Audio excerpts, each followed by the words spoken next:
देश के CA Canada और यूके में अब प्रैक्टिस कर पाएंगे। यही नहीं, कनाडा और यूके के सीए भी भारत में आकर प्रैक्टिस कर सकेंगे।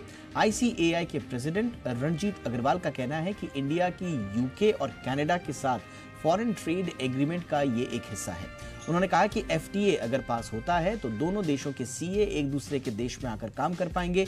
इसी तरह की बातचीत ऑस्ट्रेलिया के साथ भी चल रही है। आईसीएआई के प्रेसिडेंट रणजीत अग्रवाल ने और क्या कुछ कहा, आप भी सुनिए। हमारे साथ हैं आईसीएआई के नए प्रेसिडेंट रणजीत अग्रवाल सर।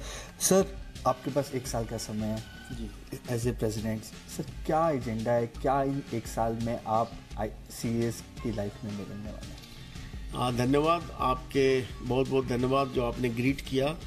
मैं 12 फरवरी 2024 को इस संस्थान का 72nd प्रेसिडेंट बना हूँ और मैं 8 साल से इस इंस्टीट्यूट की काउंसिल में हूँ। तो हमने इस शूट को पूरी तरह से देखा है, समझा है और जो विज़न होते हैं हर आदमी के कि कुछ हम इम्प्लीमेंट करें जब लीडरशिप रोल मिलेगी, तो हमने भी अपने विज़न बनाए हैं। हमने एक विज़न बनाया है दृष्टि का।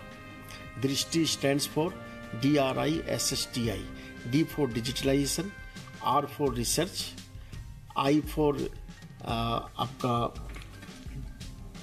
Independence, S for skill, H for hand holding, T for transparency and I for integrity. तो ये जो वर्ड्स हैं सारे, इन सारे वर्ड्सों को मिला के जो जो विजन हम बना पाए हैं, जैसे I for AI in ICI, that is the technology.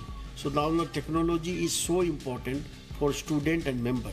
तो इसीलिए हमने कमिटी भी बनाई है, how AI can be incorporated in ICI for student, for member and for employee. हम एक ऑफिस का भी कंसेप्ट लाए हैं जिसमें कि जितने भी हमारे एडमिनिस्ट्रेटिव रोल हैं, जितने भी फंक्शनिंग है, वो सारे पेपरलेस हो जाए। तो वो एक मेथी मिनिस्ट्री के अंदर में NIC के द्वारा इस टूल को हमने लिया है और वो इम्प्लीमेंट किया है। जो बच्चे हैं, बच्चों को जो उनके सिलेबस हैं, जो स्टडी मैट है, उसको कैसे हम बेस्ट फैकल्टी से रिकॉर्ड करा के उनको ऑनलाइन यूट्यूब पर वो वीडियो लेक्चर अवेलेबल करा सके, वो भी हमारा इस साल का प्लान है।